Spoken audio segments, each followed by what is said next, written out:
Okay. Good evening to all. सभी लोग join हो जाएं जल्दी जल्दी। आज हम एक नया टॉपिक स्टार्ट करेंगे और इम्पोर्टेंट टॉपिक है वो। ओके, ज्वाइन हो जाएं जल्दी सभी लोग।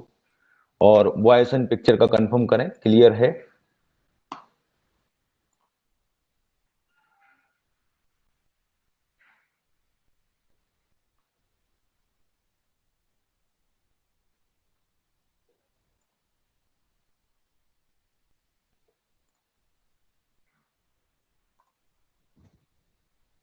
कंफर्म करें आप लोग, वॉइस पिक्चर क्लियर है? मैं चेक कर लेता हूं।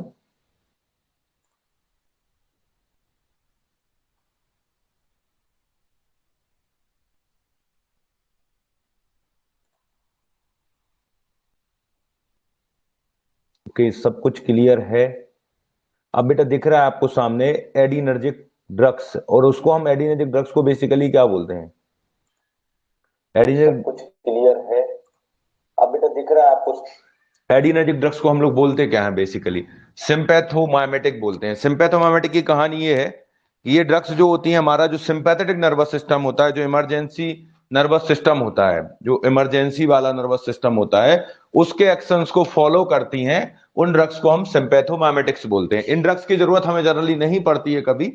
अगर हमारी बॉडी में इनके इफेक्ट्स कम हो जाते हैं या फिर ज्यादा हो जाते हैं, अगर कम हो जाते हैं तो फिर हमको एडिनर्जिक ड्रग की जरूरत है। और अगर मान लो नॉर्मल है सब, तो हमें कोई जरूरत नहीं है, ठीक है ना। हमें सिंपैथोमाइमेटिक की जरूरत नहीं है। जनरली इन ड्रग्स का देखा गया है मैक्सिमम केसेस में इनका इफेक्ट बढ़ता ही है, तो हमको एंटी एडिनर्जिक ड्रग्स की ज्यादा जरूरत पड़ जाती है। तो अगर हमको एंटी एडिनर्जिक पर पहुंचना है ना, तो पहले एडिनर्जिक का जो बैरियर है उसको पार हमको करना पड़ेगा, समझ गए। और एडिनर्जिक का बैरियर जो है बहुत सिंपल सा बैरियर है। अगर आप इसको इस बात से समझ लो कि अभी हम ड्रग्स नहीं पढ़ रहे हैं, हम केवल आपको सिंपल एपीएच ही बता रहे हैं, ड्रग्स हम आपको नहीं बता रहे हैं, ठीक है ना।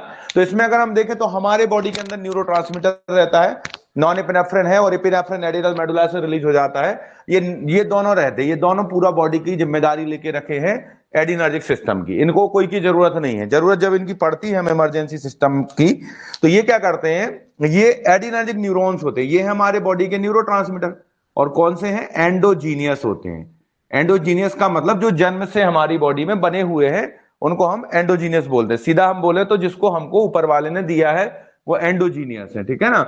ये एंडोजीनियस जो रहते हैं एडिनर्जिक न्यूरॉन्स में ये फ्लो होते हैं। उसमें होता है इनका ट्रांसमिशन, जिसको हम बोलते हैं एडिनर्जिक ट्रांसमिशन, ठीक है ना। वो ट्रांसमिशन के स्टेप हम बहुत अच्छे से जानते हैं। पहला स्टेप हमने आपको कोलिनर्जिक में बताया था, जो न्यूरोट्रांसमीटर है उसका सिंथेसिस तो यहां पर है, नॉन एपिनेफ्रिन का सिंथेसिस होगा। सिंथेसिस होने के बाद वो भाई भविष्य के लिए रखा भी जाएगा, तो उसका स्टोरेज भी होगा। और जो रखा है हमने अपना जमा करके, वो रिलीज भी होगा, ठीक है ना। अब वो रिलीज हो जाएगा तो कुछ ना कुछ काम तो करेगा। वो जाएगा अपने रिसेप्टर्स पे काम करेगा, और जो भी भाई एडिनर्जिक सिस्टम का एक्शन रहता है वो एक्शंस देगा, और ये रोज हमारी बॉडी में चलता है। और लास्ट में क्या हो जाएगा? उसका टर्मिनेशन हो जाएगा। ये सब चीजें रेगुलरली हमारी बॉडी में चलती रहती है, हमको कोई दिक्कत नहीं है, ना हमको किसी की जरूरत है, अगर ये सब कुछ हमारा नॉर्मल चलता है।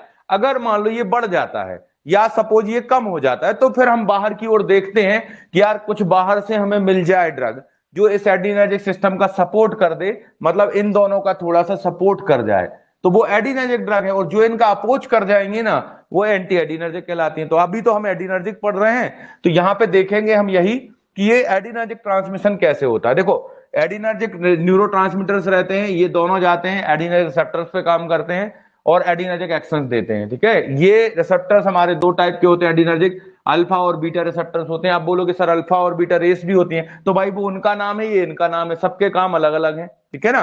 तो अल्फा आपका ये अल्फा रिसेप्टर्स है, ठीक है ना। Alpha alpha one alpha two दो कैटेगरी में डिवाइड है। ये आपका बीटा रिसेप्टर है, beta one beta two beta three में डिवाइडेड है। ये इनके फंक्शंस और मैकेनिज्म के आधार पर हमने इनको डिवाइड कर रखा है, वो आगे मैं आपको बताऊंगा। इतना आप नोट कर लीजिए, फिर हम स्टार्ट करेंगे यहां से एडिनर्जिक ट्रांसमिशन से। एक एक चीज हम आपको बताएंगे, इसको आप नोट कर लीजिए। पहले एडिनर्जिक ट्रांसमिशन को आप नोट कर ले।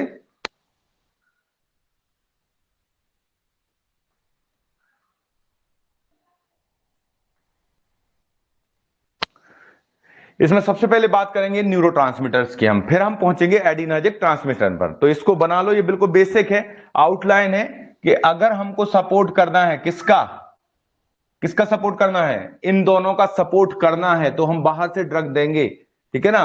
तो बाहर से जो ड्रग देते हैं हम इनके सपोर्ट के लिए, उसको हम क्या बोलते हैं? एडिनर्जिक ड्रग्स बोलते हैं। ठीक है, बिल्कुल बेसिक है, ये स्टार्टिंग का है, इसको जल्दी नोट करें। अब लिखना है हमको इस एपिनेफ्रिन और नॉरएपिनेफ्रिन के बारे में कुछ बातें हम करेंगे। ठीक है ना, इनके बारे में हम कुछ बातें करते हैं कि ये जो हैं दोनों किस तरीके से काम करते हैं, क्या इनकी फंक्शनिंग होती है, वो सब हम देखेंगे। फिर पढ़ेंगे हम एडिनर्जिक ट्रांसमिशन और उसकी ड्रग और एक्शन। तो आपका एडिनर्जिक सिस्टम जो है बिल्कुल खत्म हो जाएगा, कुछ नहीं बचेगा उसका। ठीक है ना, बस आप लोग थोड़ा सा साथ चलें तो कुछ भी नहीं बचने वाला। देखो, सबसे पहले बात करते हैं न्यूरोट्रांसमीटर इसके अंदर कौन होता है। न्यूरोट्रांसमीटर जो होते हैं वो हमारे मेनली होते हैं नॉरएपिनेफ्रिन और एपिनेफ्रिन होते हैं। ठीक है, ये दोनों आपके एंडोजीनियस है। पहली चीज,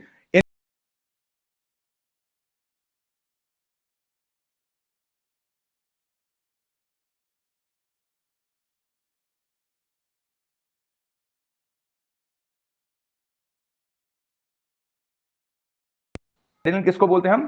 ठीक है ना, एड्रेनलिन किसको बोलेंगे हम? नॉन एपिनेफ्रिन को बोलेंगे। 2 मिनट आप लोग इसको नोट करो।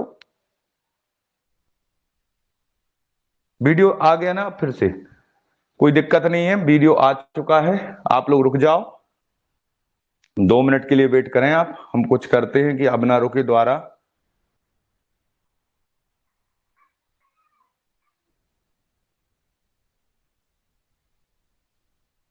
चलो अब देखेंगे, जब रुकेगा तो देखेंगे। अभी तो आप ये लिखें। इसमें देखो इपिनेफ्रिन है और नॉरएपिनेफ्रिन, इनके नाम मैंने आपको बताए। ठीक है, नाम बताए मैंने। अब इन नाम के साथ इनकी केमिकल कैटेगरी होती है, ये कहलाते हैं कैटाकोलामीन्स कहलाते हैं। क्या कहलाते हैं? कैटाकोलामीन्स कहलाते हैं। इसका रीजन है, कैटाकोलामीन्स इनको ऐसे ही नहीं बोल देते हैं, कुछ तो इसमें होगा। तो भाई ये कैटेकॉल है, रिंग है, और ये अमीन है, तो इसलिए इनको हम कैटाकोलामीन्स बोलते हैं। इसमें क्या होती है? कैटिकॉल रिंग होता है और अमीन होती है, इसलिए हम इसको क्या बोलते हैं? कैटाकोलामीन्स बोलते हैं। तो इसमें देखो क्या होता है एक्चुअल में, यहां पर ये कैटिकॉल रिंग आप लोग सब जानते होंगे। ये जो बेंजीन रिंग है, फिनॉल के साथ एक और हाइड्रोक्सी ग्रुप, उसके बिल्कुल पड़ोस में लगा दो आप, बिल्कुल साइड में। यहां पर, यहां नहीं लगाना, वो रिसोर्सिनॉल हो जाएगी। अल्टरनेट नहीं होना चाहिए, रेगुलर होना चाहिए। और यहां पर ये बेटा एथाइल अमीन लगा रहता है ऐसा। तो ये जो स्ट्रक्चर निकल के आ गया ना, इसी को हम लोग बोलते हैं कैटिकोलामीन्स बोलते हैं। क्या बोलते हैं इसको हम? कैटेकोलामीन्स बोलते हैं। इसको देखें ना तो एक्चुअल में ये यहां से बना है, किस अमीन से बना हुआ है दिख रहा है आपको? ये फिनाइल एथाइल अमीन है ये हमारा। ये बेसिक स्ट्रक्चर है बिल्कुल, फिनाइल और ये आपका इथाइल अमीन। इसमें हमने 2 हाइड्रोक्सी जोड़ दिए तो बन गया कैटाकोलामीन्स बन गया हमारा। ठीक है ना, अब आगे देखो इसमें क्या होता है, नेक्स्ट आगे समझते हैं हम। कैटाकोलामीन्स जो होते हैं हमारी बॉडी के अंदर क्लासिफाइड किए गए हैं। तो पहले ही जो कैटेगरी आती है उनको बोलते हैं हम एंडोजीनियस कैटाकोलामीन्स कहलाते हैं। एंडोजीनियस का मतलब आप जानते हो, जो हमारी बॉडी में सिंथेसाइज होते हैं, जो जन्म से हमारी बॉडी में है। तो उसमें हमारा डोपामीन भी है, लेकिन डोपामीन एडिनर्जिक नहीं है, ये सीएनएस में काम करता है as a neurotransmitter in dopaminergic neuron, लेकिन है तो हमारा कैटाकोलामीन। तो बोलोगे ना कि उसको एंडोजीनियस कैटाकोलामीन में, तो ये भी है हमारा डोपामीन। डोपामीन का ही जो आगे उसको मॉडिफाइड करके उसका सीनियर हमने बनाया है, उसको बोलते हैं हम लोग नॉन एपिनेफ्रिन बोलते हैं। ठीक है, ये आपका एडिनर्जिक सिस्टम में काम करता है हमारा। ठीक है ना, न्यूरोट्रांसमीटर होता है। इसके अलावा होता है फिर इपिनेफ्रिन। इपिनेफ्रिन और भी सीनियर है। ये जो होता है, ये एक्चुअल में न्यूरॉन में नहीं घूमता, ये दोनों तो न्यूरॉन में घूमते हैं, तो न्यूरोट्रांसमीटर है। ये जो होता है एड्रिनल मेडुला में बनता है। कहां बनता है ये? एड्रिनल मेडुला में बनता है। एड्रिनल मेडुला में ये बन जाता है अपना। तो एक्चुअल में ये एड्रिनल मेडुला में बन रहा है, ग्लैंड्स में बन रहा है, तो इसको हम क्या बोल देते हैं कॉमनली? इसको हम बोलते हैं न्यूरो हार्मोन कहलाता है। ये पूछेगा कोई आपसे भाई न्यूरो हार्मोन कौन है, तो हम बताएंगे एपिनेफ्रिन न्यूरो हार्मोन है। ठीक है, ये काम पूरे वही करेगा, एडिनर्जिक सिस्टम के ही काम करता है, एडिनर्जिक सिस्टम के ही पूरे एक्शंस करता है, कुछ अलग नहीं करता है, लेकिन बनता अलग है। ये नॉन एपिनेफ्रिन जो होता है ये सिंपैथेटिक न्यूरॉन के अंदर बनता है, एडिनर्जिक न्यूरॉन के अंदर बनता है। और जो हमारा ये एपिनेफ्रिन होता है, ये नॉन एपिनेफ्रिन जब एडिनल मेडुला में पहुंचता है, वहां पर क्रोमोफेन सेल्स होती हैं, और वहां पे जाके यही नॉन एपिनेफ्रिन एपिनेफ्रिन में कन्वर्ट हो जाता है। समझ गए? हमने आपको बोला कि इस सीरीज में क्यों लिखा, मैं चाहता तो भैया मैं पहले लिख देता इसको बाद जैसे वो बनते हैं हमारी बॉडी में, हमने उसी ऑर्डर में लिखा हुआ है। तो स्ट्रक्चर बिल्कुल सिंपल है। कैसे सिंपल है, इनको याद कर लेना, स्ट्रक्चर बिल्कुल सिंपल है, पूछ लेते हैं कई बार। इसमें देखो ये जो स्ट्रक्चर मैंने बनाया, ये CH2 और NH2, ये है हमारा डोपामीन। क्या है ये? आपका डोपामीन है। ठीक है ना, हम सभी का ये डोपामीन है। फिर डोपामीन का सीनियर जो था, उसको थोड़ा सा डोपामीन को हमने मॉडिफाइड कर लिया। यहां पर देखो नाइट्रोजन से अल्फा कार्बन बोलते हैं, ये इसको बीटा कार्बन बोलते हैं। इसको हमने मॉडिफाइड किया और यहां पर बीटा पर एक हमने क्या लगा दिया, OH लगा दिया। यहां पर मैंने क्या लगाया आपको, एक्चुअल में इसमें बीटा पे OH लगा दिया और ये NH2 कर दिया। तो बीटा पे OH लगाने से इसका पूरी दुनिया बदल गई। ये डोपामिनर्जिक न्यूरॉन में था, डोपामिनर्जिक न्यूरॉन में था, CNS के काम करता था। अब ये कहलाने लगा हमारा नॉन एपिनेफ्रिन, और ये बनता कहां पर है, एडिनर्जिक न्यूरॉन में बनने लगा और एडिनर्जिक एक्शंस को देने लगा। फिर हमने इसको और मॉडिफाइड किया, तो ये एडिनल मेडुला में नॉन एपिनेफ्रिन क्या बनाता है, आपका एपिनेफ्रिन बनाता। तो ये OH दोनों थे यहां पर, इसमें हमने ये सेम रखा, यहां पर कोई चेंज नहीं किया, और यहां पर NH पर हमने एक CH3 लगा दिया, तो बन गया एपिनेफ्रिन बन गया। ठीक है ना। तो ये ऑर्डर आप लोग लिख लो, इसको याद कर लो अच्छे से, समझ रहे हो कैसे ये बनते हैं। तो डोपामीन है, डोपामीन से आपका नॉन एपिनेफ्रिन बनता है। अगर मान लो वो केवल डोपामिनर्जिक न्यूरॉन होगा तो काम यहीं तक रुक जाएगा। अगर मान लो वो हमारा एडिनर्जिक न्यूरॉन होगा तो डोपामीन से नॉन एपिनेफ्रिन ही बनेगा, और नॉन एपिनेफ्रिन रिलीज होने के बाद घूमता फिरता कहां पहुंचेगा, एडिनल मेडुला में पहुंचेगा, और एडिनल मेडुला में वो कन्वर्ट किस में हो जाएगा, एपिनेफ्रिन में कन्वर्ट हो जाएगा। और ये दोनों ही मिलके हमारी बॉडी के रोज हजारों बार क्या करते हैं, एडिनर्जिक एक्शंस को हमारी जनरेट करा रहे हैं वो। ठीक है, ये काम रेगुलरली चलता रहता है। यहां हमने अभी आउटसाइडर की कोई एंट्री नहीं की है, केवल अभी हम अपने सिस्टम की बात कर रहे हैं। तो इतना क्लियर है आपको। अब क्या किया, अब मान लो एक पर्सन है, उसको जरूरत पड़ी ड्रग्स की, तो फिर हमने सिंथेटिक बनाए। ठीक है ना। तो क्या किया हमने, इन्हीं को मॉडिफाइड किया है, इन्हीं को ही हमने मॉडिफाइड किया है। वो भी आपके कैटाकोलामीन्स ही हैं, लेकिन वो आपके एंडोजीनियस नहीं है, वो क्या है, हमारे सिंथेटिक हैं। वो कैसे हैं, आपके सिंथेटिक हो गए। हमने बहुत सारे ड्रग बना लिए, लेकिन वो सब हमारे एक्चुअल में सिंथेटिक हैं। ओके, तो ये इसको नोट करो आप, फिर आगे उसको लिखते हैं कौन से हमारे सिंथेटिक। सिंथेटिक को नोट करो, यहां पे लिखते हैं हम अब सिंथेटिक वाले। कुछ करना नहीं है सिंथेटिक में, हमको कोई बहुत बड़ा काम नहीं करना है, हमको बस थोड़ी सी मेहनत करनी है। यहां पर सिंथेटिक जो ड्रग होती हैं पूरा हमने यही कॉपी किया। हमने कहा चलो एक काम करते हैं, कैटाकोलामीन्स को उठा लेते हैं, इसी को मॉडिफाइड करते हैं। जैसे हमारी बॉडी मॉडिफाइड कर रही है वैसे ही हम करते हैं, हम भी उसी डायरेक्शन में चलेंगे। हम कुछ अपने आगे नहीं करेंगे, जो बॉडी ने किया उसी को करेंगे हम। बॉडी ने यहां किया था ना, ये मिथाइल लगाया था ना, हम आइसोप्रोपाइल लगा देते हैं। हम आइसोप्रोपाइल लगाते हैं, हम क्या लगाते हैं, आइसोप्रोपाइल लगाते हैं। आइसोप्रोपाइल जानते हो, ये ऐसा ग्रुप अगर जुड़ा रहता है तो उसको बोलते हैं आइसोप्रोपाइल। तो हमने मिथाइल की जगह क्या लगाया, आइसोप्रोपाइल लगाया। बस केवल हमने क्या किया, मिथाइल की जगह आइसोप्रोपाइल लगा दिया हमने। अब आइसोप्रोपाइल जब हमने लगाया तो जो कंपाउंड बन गया वो कहलाने लगा हमारा आइसोप्रिलीन कहलाने लगा। आइसोप्रिलीन कहलाना, ये भी कैटाकोलामीन है। जैसे किसी ने पूछा बताओ ये क्या है, तो हम बोलेंगे कैटाकोलामीन है, फिर वो बोलेगा बताइए। ठीक है ना। इपिनेफ्रिन के नीचे क्या लिखा है यार, इपिनेफ्रिन के नीचे इपिनेफ्रिन ही है, ये नीचे का स्ट्रक्चर इपिनेफ्रिन का है। ठीक है, याद रखना इपिनेफ्रिन का ही स्ट्रक्चर है वो नीचे वाला, वो एपिनेफ्रिन है। मैंने नाम नहीं लिखा, ये डोपामीन है, ये डोपामीन भाई है, छोटे भाई है, उससे बड़े नॉन एपिनेफ्रिन भाई हैं, और सबसे बड़े भाई हमारे एपिनेफ्रिन है। ठीक है ना। जो जैसे बनते गए उस हिसाब से हमने उनको सीनियरिटी दे दी। ठीक है, जितनी जिसकी वजनदारी है, देखो इसकी, इसमें बीटा पे OH नहीं, इसमें बीटा पे OH है, इसमें मिथाइल भी आ गया, दो दो तरीके से काम कर रहा है। अब ये और वजनदार आ गया, ये सिंथेटिक हो गया, इसमें आइसोप्रोपाइल ग्रुप लगा दिया हमने। ठीक है ना, क्या लगा दिया हमने उस पे, आइसोप्रोपाइल ग्रुप। तो देखो अगर आपसे कोई अंतर पूछ ले कभी कि भाई आप मुझे अंतर बताएं कि आपका, आपने बोला कैटाकोलामीन एंडोजीनियस होते हैं, तो आइसोपिलीन भी तो कैटाकोलामीन है, तो हम उनको बताएंगे आइसोपिलीन हमारा कैटाकोलामीन है। हम मान रहे हैं आपकी बात बिल्कुल सही है, बट वो सिंथेटिक है। कैसा है वो, सिंथेटिक होता है। ध्यान रखना है वो कैसा होता है, सिंथेटिक होता है, वो हमारा सिंथेटिक होता है। ध्यान रखना है, हमने उसको बॉडी में नहीं बनता, वो क्या है हमारा सिंथेटिक होता है। इसको क्लियर करिए, आपको ध्यान रखना है, नोट कर लो इसको।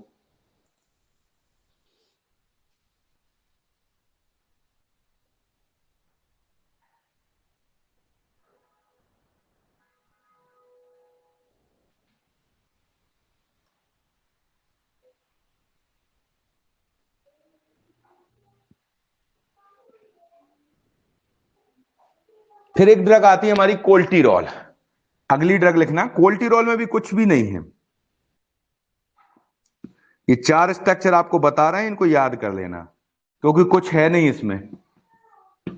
ये NH हो गया, यहां पर टर्सरी ब्यूटाइल लगा दो, कार्बन को आपने तीनों तरफ से घेर दिया, तो ये बन गया हमारा कोल्टीरॉल। कोल्टीरॉल बन गया, कोल्टीरॉल बन गया। तो ये जो है दोनों, ये और बहुत हैं एटसेट्रा, लाइन लगी पड़ी है, आगे लिखाएंगे आपको। तो ये सभी हमारे क्या होते हैं, इनको बेसिकली हम क्या बोलते हैं, ये कहलाते हैं हमारे एक्सोजीनियस और सिंथेटिक कैटाकोलामिन्स, और ये वाले हमारे क्या हैं, एंडोजीनियस हैं। तो पहली चीज आपको क्लियर है, सभी को बताइए, इसमें किसी को कोई डाउट तो नहीं है?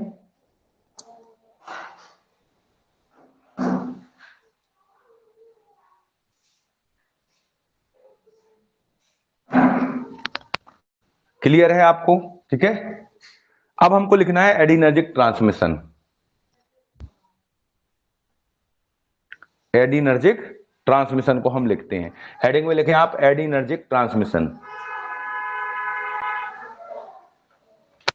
एडिनर्जिक ट्रांसमिशन,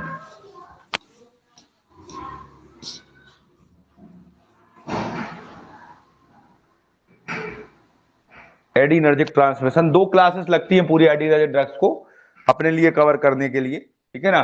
तो अब लिखेंगे हम एडिनर्जिक ट्रांसमिशन। एडिनर्जिक ट्रांसमिशन, ठीक है ना। एडिनर्जिक ट्रांसमिशन की अगर हम बात करते हैं तो सिंपल से स्टेप्स हैं, ये आप डायग्राम बना लेंगे साथ में। यहां पर ये डायग्राम हमने कोलिनर्जिक सिस्टम में बनाया था, न्यूरोह्यूमरल ट्रांसमिशन में भी बताया था। यहां पर रिसेप्टर्स के नाम हमारे फिक्स हो जाएंगे, अल्फा और बीटा रिसेप्टर्स, क्योंकि अब हम एक सिस्टम पढ़ रहे हैं, हम कॉमन नहीं पढ़ रहे हैं। जब हमने कॉमन पढ़ा था तो आपको कॉमन बताया था, अब हम एक सिस्टम को पढ़ रहे हैं तो उसी के अकॉर्डिंग लिखेंगे, ठीक है। यहां पर क्या होता है, देखो पहला स्टेप जो होता है ये सिंथेसाइज होगा।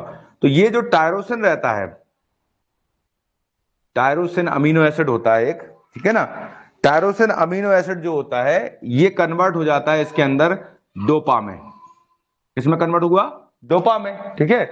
डोपा से ये कन्वर्ट होता है डोपामीन में, इसको मैं डीए लिख रहा हूं। डोपामीन जो होता है वो वेसिकल्स के अंदर जाता है, यहां थोड़ा सा याद रखना, डोपामीन वेसिकल्स के अंदर जाता है, वेसिकल्स के अंदर वो कन्वर्ट होता है नॉरएपिनेफ्रिन में। ये बन गया हमारा नॉरएपिनेफ्रिन, ठीक है। वेसिकल्स के अंदर वो नॉरएपिनेफ्रिन में कन्वर्ट हो गया, हमारा नॉरएपिनेफ्रिन बन चुका है। अब ये ऐसा बहुत सारा बनता चला जाएगा और स्टोर हो जाएगा, ठीक है ना। ऐसा वेसिकल्स के अंदर ये स्टोर रहेगा, बनता चला गया, स्टोर हो गया, ठीक है। अब जब इसकी जरूरत होगी तो यहां पर क्या था, मैंने आपको बताया था, एक्शन पोटेंशियल मतलब पॉजिटिव चार्ज रीच करता है टर्मिनल पार्ट पे। तो यहां पर जैसे ही हमारा एक्शन पोटेंशियल रीच करता है तो कैल्शियम आयन की एंट्री हो जाती है टर्मिनल पार्ट ऑफ न्यूरॉन में, ठीक है। ये न्यूरॉन है हमारा, ये एक्सॉन है, ये टर्मिनल पार्ट है, ये साइनेप्टिक क्लेफ्ट है, ये पोस्ट साइनेप्टिक मेम्ब्रेन, ये प्री साइनेप्टिक मेम्ब्रेन, ये सब आप लोग जानते हो, ठीक है। तो इसलिए मैं उसको बताया नहीं आपको। तो यहां से कैल्शियम आएंगे तो वेसिकल्स की मेम्ब्रेन चेंज हो जाएगी और ये फ्यूज कर जाएगी इस तरीके से, कहां से, प्री साइनेप्टिक मेम्ब्रेन से। हम एक को बना रहे हैं, वो बहुत सारी फ्यूज होती है साथ में, ये फ्यूज कर जाएगी और यहां से आपका ये जो हमारा नॉन एपिनेफ्रिन है जो बना हुआ था वो रिलीज हो जाएगा, ठीक है। अब वो अपनी वर्किंग प्लेस पर आ चुका है। वर्किंग प्लेस मतलब साइनेप्टिक क्लेफ्ट, जहां पे उसको अपना परफॉर्मेंस देना है, जिसके लिए वो बना है। तो वो जाएगा, अल्फा रिसेप्टर्स पे काम करेगा और बीटा रिसेप्टर्स पे काम करेगा। हम जानते हैं जितने भी हमारे एंडोजीनियस मॉलिक्यूल्स होते हैं वो सब नॉन सिलेक्टिव होते हैं, सब अपने रिसेप्टर्स पर बराबर काम करते हैं, वो भेदभाव नहीं करते हैं, ठीक है। तो ये अपने रिसेप्टर्स पे काम करेगा और हमारे एडिनर्जिक एक्शंस आ जाएंगे, ठीक है। अब एक्शंस आ चुके हैं सफिशिएंट, अब हमको जरूरत नहीं है, तो अब इसको बोला जाएगा कि भैया आप अपना काम बंद करो। यहां काम क्यों स्टार्ट हुआ, क्योंकि यहां पर कंसंट्रेशन इसका बड़ा था, तो काम यहां पर काम करने लगा ये, ठीक है। अब हम इसका कंसंट्रेशन कम करेंगे, तो सबसे ज्यादा जो कंसंट्रेशन कम होता है ये नॉरएपिनेफ्रिन क्या करता है, वापस चला जाता है, बोलता है हमको ज्यादा नहीं रहना यहां पर, हम वापस चले जाएंगे।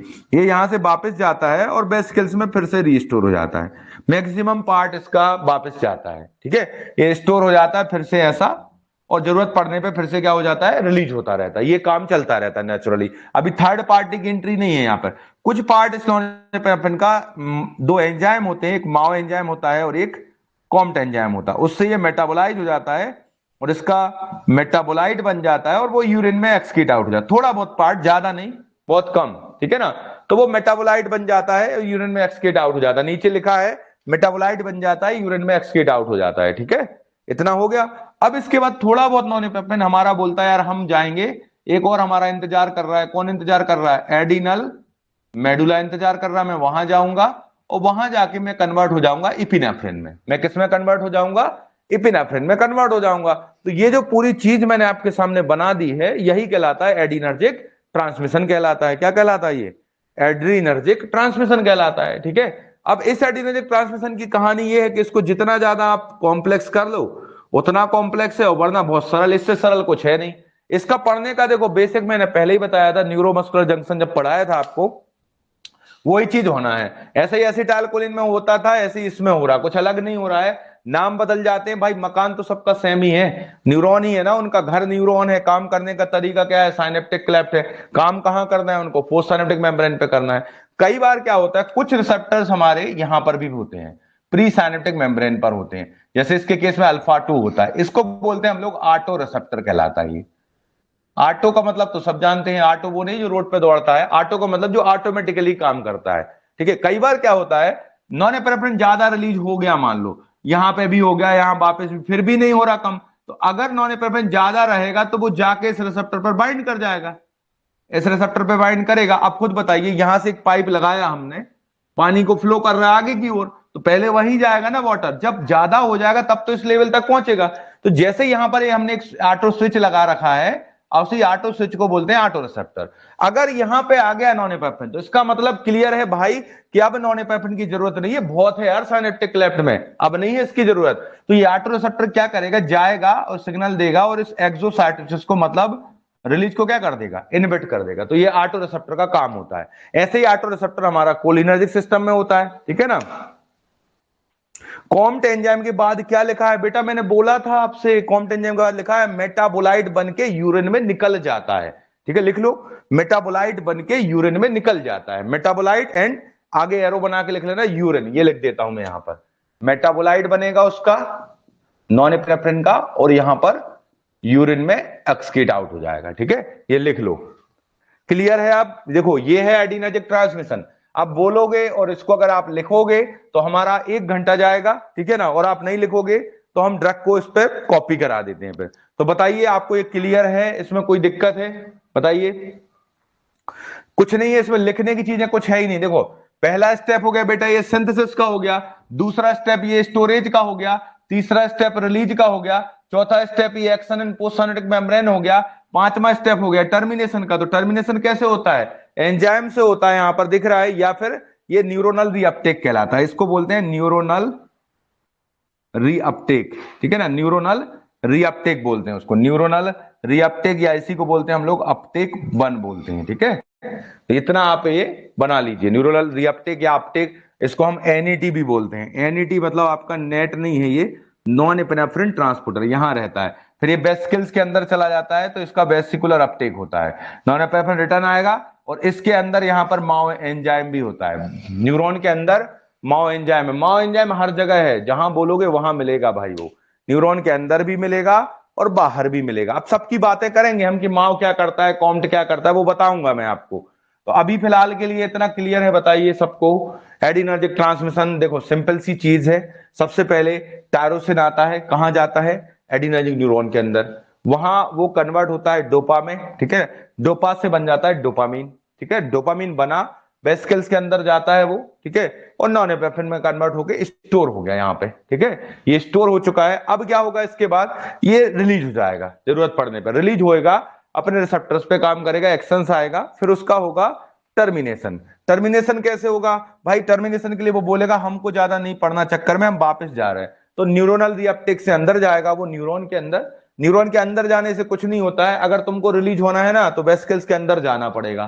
तो वो बोलता है ठीक है, हम वेसिकल्स के अंदर चले जाते हैं, तो वेसिकुलर रीअपटेक यहां होता है, तो वेसिकल्स के अंदर जाके फिर से स्टोर हो गया। कुछ नॉन एपिनेफ्रिन हमारा मेटाबोलाइज हो जाता है माओ और कॉम्ट एंजाइम से, और वो यूरिन में एक्सक्रीट आउट हो जाता है। कुछ नॉन एपिनेफ्रिन कहां जाता है? एडिनल मेडुला में जाता है, और वहां पर एपिनेफ्रिन बना लेता है। ठीक है, अपना मतलब एक उसने सपोर्टर खड़ा कर लिया। उसने क्या कर लिया? अपना एक सपोर्टर खड़ा कर लिया है। NET non epinephrine transporter, non epinephrine transporter ये रहता है यहां पर, इसको एनईटी बोलते हैं, नॉन एपिनेफ्रिन ट्रांसपोर्टर होता है। वहां जगह नहीं है नीचे, इसलिए मैंने लिखा नहीं, अभी आपको दिखेगा वरना।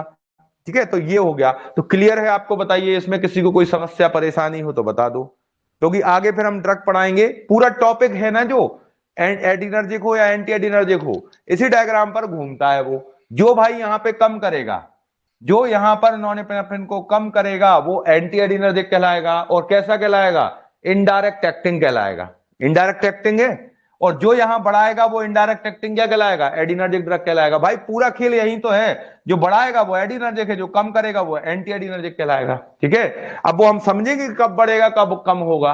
और यहां का रिसेप्टर का अगर एगोनिस्ट बना के ला दिया हमने तो भाई वो एडिनर्जिक है, और एंटागोनिस्ट ला के रख दिया तो वो एंटी एडिनर्जिक हो गया। मतलब इस डायग्राम में पूरे टॉपिक आपका है, तो इसलिए मैं बार बार पूछ रहा हूं, ठीक है ना। ऑटो रिसेप्टर को फिर से बताता हूं। देखो ऑटो रिसेप्टर समझते हो आप, ये मानो यहां से नॉन एपिनेफ्रिन निकलता चला जा रहा है, उसको सामने जाना है, ठीक है। सामने वो चला गया, उसने बहुत काम कर लिया, सेटिस्फाई हो गया वो, ठीक है। और फिर यहां पे उसका कंसंट्रेशन अब बढ़ता चला गया, और वो एक टर्म, एक आपका पॉइंट है प्री साइनेप्टिक मेम्ब्रेन पर, उस पे जाके ये बाइंड कर गया, तो वो हो गया ऑटो। ऑटो जानते हो, ऑटोमेटिक काम करने वाला है, ये किसी के इंतजार पे नहीं चलता, ठीक है। तो अब ये इस पे जब बाइंड हो रहा है, ये नॉन एपिनेफ्रिन इस पे बाइंड हो रहा है, मतलब खुद बताओ क्या है इसका मतलब? इसका मतलब ये है कि भाई अब नॉन एपिनेफ्रिन की जरूरत नहीं है, समझ रहे? तो इस पे जाके बाइंड करा, इसको एक्टिवेट किया, तो रिसेप्टर क्या करता है? रिलीज को इनहिबिट करता है। तो ऑटो रिसेप्टर का काम इतना सा है कि वो आपके खुद के न्यूरोट्रांसमीटर को, खुद का न्यूरोट्रांसमीटर है नॉन एपिनेफ्रिन, उसको रिलीज को इनहिबिट कर देगा, तो वो ऑटो रिसेप्टर कहलाएगा। और मान लो वो दूसरे का कुछ करने लगे, दूसरे सिस्टम में जाके वजनदारी दिखा जाए, तो वो हेटेरो रिसेप्टर कहलाता है। जैसे कि अल्फा 2 ने मान लो एसिटाइलकोलिन के रिलीज को इनहिबिट कर दिया, तो वो हेटेरो कहलाता है। दूसरे का कर दिया तो हेटेरो है, खुद का करेगा ऑटो है। तो मैं तो ऑटो ही बता रहा हूं, आपको हेटेरो बता भी नहीं रहा हूं। ऑटो रिसेप्टर क्लियर है। ऑटोमेटिक, जैसे आपके घर में मान लो गीजर लगा रहता है, ऑटोमेटिक रहता है कि नहीं, या कोई वाटर टैंक रहता है, उसमें उस लेवल तक वाटर पहुंचता है, वहां पर एक सिग्नल लगा है जो इंडिकेट कर देता है कि भर गया है, ये बंद कर दो। तो ऐसे ये है कि अब भर चुका है, यहाँ जरूरत नहीं है, अब इसको बंद करो, नीचे होगा, फिर से ये ऑटोमेटिक ऑटो रिसेप्टर पे पहुंचेगा नहीं, तो रिलीज फिर से बढ़ने लगेगा। ये सबकी बॉडी में हो रहा है हमारी, ठीक है ना। तो रिलीज को ऑटोमेटिकली कंट्रोल करता है। अगर आपका नॉन एपिनेफ्रिन बढ़ जाता है तो ऑटो रिसेप्टर एक्टिवेट हो जाते हैं और नॉन एपिनेफ्रिन का रिलीज बढ़ जाता है, ठीक है, सॉरी इनहिबिट हो जाता है। इसमें क्वेश्चन आता है, देखो ऑटो रिसेप्टर क्लोनेडीन होती है हमारी, एक क्लोनेडीन है और मिथाइल डोपा है, इसको समझो आप।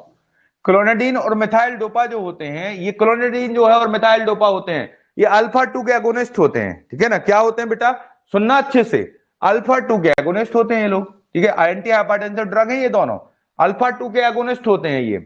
और ये अल्फा 2 के एगोनिस्ट, सोचो हम खुद बोल रहे हैं भाई ये अल्फा 2 के एगोनिस्ट हैं। जब हम एगोनिस्ट बोल रहे हैं तो मतलब एडिनर्जिक ड्रग हुए कि नहीं हुए? तो एडिनर्जिक ड्रग यार कहां से ब्लड प्रेशर कम करा देगा, ठीक है ना। सर कहां से ब्लड प्रेशर कम कराएगा बताओ? एडिनर्जिक ड्रग ब्लड प्रेशर कम कराएगा? नहीं कराएगा। फिर भी इनको बोलते हैं हम लोग यार कि ये जो है ना एंटी हाइपरटेंसिव ड्रग है, और ये लोग क्या करते हैं, नॉन एपिनेफ्रिन के रिलीज को इनहिबिट कर देते हैं। तो भाई आज ये अब बताने की जरूरत नहीं पड़ेगी कि ये रिलीज को क्यों इनहिबिट करते हैं। ये दोनों होते हैं ना, ये दोनों, इसको सामने वाले रिसेप्टर से कोई मतलब नहीं है, ये हमारे सीएनएस में जाते हैं, और जो हमारा अल्फा 2 ऑटो रिसेप्टर होता है, उस ऑटो रिसेप्टर पे जाके जो एगोनिस्ट बाइंड करते हैं। तो अब ऑटो रिसेप्टर हमारा क्या समझने लगता है कि यार हमारा नॉन एपिनेफ्रिन आ गया, बाइंड हो गया है, हम एक्टिवेट हो चुके हैं, और जब हम एक्टिवेट होंगे तो रिलीज को इनहिबिट करेंगे। अब उनको क्या पता कि यार इस आदमी ने बाहर से खा लिया है किसको, क्लोनेडिन को और मिथाइल डोपा को। तो वो क्या होगा, क्लोनेडिन और मिथाइल डोपा यहां जाएंगे, वो ऑटो रिसेप्टर तो इंतजार में रहता है कि मैं एक्टिवेट हूं, रिलीज को इनहिबिट करेगा, तो नॉन एपिनेफ्रिन का रिलीज इनहिबिट होता है, और हमको क्या मिलता है, एंटी हाइपरटेंसिव एक्शन मिल जाता है। ये आपको सीबीएस में बताएंगे हम। ये जो डायग्राम है ना, ये सीबीएस में भी यूज होना है, समझ रहे? तो इसलिए अच्छे से समझ लो आप, कोई दिक्कत नहीं है, अगर कुछ है समस्या तो पूछ लो, लेकिन फिर से दोबारा से मत कहना कि फिर से बताओ सर, बताइए कुछ है इसमें दिक्कत। अब देखो इसमें आगे चीजें पढ़ेंगे हम, देखो इसमें दो चीजें रहेंगी, हमेशा ध्यान रखना, दो चीजें रहेंगी। क्या रहेंगी दो चीजें? या तो यार वो नॉन एपिनेफ्रिन के सपोर्ट वाले लोग होंगे, या नॉन एपिनेफ्रिन के विरोध वाले लोग होंगे। जो सपोर्ट करेंगे वो नॉन एपिनेफ्रिन के कंसंट्रेशन को यहां बढ़ा देंगे, तो वो इनडायरेक्ट एक्टिंग है, उन्होंने मतलब इनडायरेक्टली सपोर्ट कर दिया हमारे एड्रेनर्जिक सिस्टम का यहां बढ़ा के। और अगर वो रिसेप्टर के एगोनिस्ट हो गए ना, तो वो डायरेक्ट एक्टिंग कहलाते हैं सीधे, जैसा मैंने कोलिनर्जिक में बताया आपको। ऐसे ही एंटी एडिनर्जिक में कहानी है कि जो यहां कम करेंगे उनको बोलेंगे एडिनर्जिक न्यूरोट्रांसमिशन ब्लॉकिंग ड्रग्स हैं भाई वो, और उनका क्या रहेगा, वो यहां कम करते हैं, तो उनको यूज करेंगे हम कहां पर, जब आप बोलोगे कहां पर, जब हम पढ़ेंगे एंटी हाइपरटेंसिव ड्रग, तो वहां मिलेंगे हमें। जैसे ये दो सामने लिख दिए आपके, ये क्या करेंगे, विरोध का, अभी मिलेंगे ड्रग आएंगी तो तब इनका भी बता दूंगा मैं। तो क्लियर है आपको? ये ऑटो रिसेप्टर सब न्यूरोट्रांसमीटर का होता है, हर एक का होता है। कोलिनर्जिक रिसेप्टर्स के, कोलिनर्जिक के केसेस में हमारा M2 ऑटो रिसेप्टर होता है, ठीक है, और इसके केस में हमारा अल्फा 2 है ऑटो रिसेप्टर। तो इतना सब डीप आता नहीं है, लेकिन थोड़ा सा मैंने इसलिए बता दिया, मान लो कोई एग्जामिनर इतना ही बस पूछ ले कि ऑटो रिसेप्टर का काम क्या होता है, तो हम बता सकें उसको कि ऑटो रिसेप्टर अपने ही न्यूरोट्रांसमीटर के रिलीज को क्या करता है, इनहिबिट करता है, ठीक है। तो ये क्लियर है आपको। अब इसमें लिखना है हमको drug affecting the adrenergic transmission. Drug affecting the adrenergic transmission, कौन कौन सी ड्रग्स हैं जो हमारे एडिनर्जिक ट्रांसमिशन को अफेक्ट करेंगी, इस बारे में हमें बात करना है। Drug affecting the adrenergic transmission. इसके पहले आप सिंथेसिस लिख लो पूरा, सिंथेसिस को मैं स्ट्रक्चर शायद बता देता हूं आपको, और एंजाइम के नाम। सिंथेसिस आप कैटाकोलामीन्स कहलाता है ये, और एंजाइम के नाम, ये क्वेश्चन बन जाते हैं कई बार इससे। तो इसमें देखो सबसे पहले यहां पर पहला स्टेप वही चीज है डायग्राम में बना था, अब मैं उसको ओपन बोर्ड पे बना रहा हूं, और कोई अंतर नहीं है, डर नहीं जाना उससे कि ये क्या कर दिया हमने, मतलब आप डर जाओ हमेशा के लिए। तो देखो सबसे पहले हमारे होते हैं फेनाइल एलानीन। फेनाइल एलानीन है जो, ये बताने की जरूरत नहीं है, फेनाइल एलानीन हमारे न्यूरोट्रांसमीटर नहीं है, ये अमीनो एसिड है प्लेन। ये फेनाइल एलानीन जो होता है पहले स्टेप में, ये जो होता है कन्वर्ट होता है किसमें, आपके टायरोसिन में। टायरोसिन में कन्वर्ट हुआ, ये जो काम होता है फेनाइल एलानीन और टायरोसिन, अगर इनके स्ट्रक्चर को यहां बना लोगे ना, तो एंजाइम का नाम आप खुद लिख दोगे और प्रोसेस का नाम भी आप खुद बता दोगे, मुझे कुछ नहीं बताना पड़ेगा, आप खुद बता दोगे। ये मैं स्ट्रक्चर बनाना हूं, उसको ध्यान से देखना। ये है हमारा फिनाइल एलानीन, ठीक है, और यहां पे बना रहा हूं मैं टायरोसिन का स्ट्रक्चर। ये है हमारे टायरोसिन।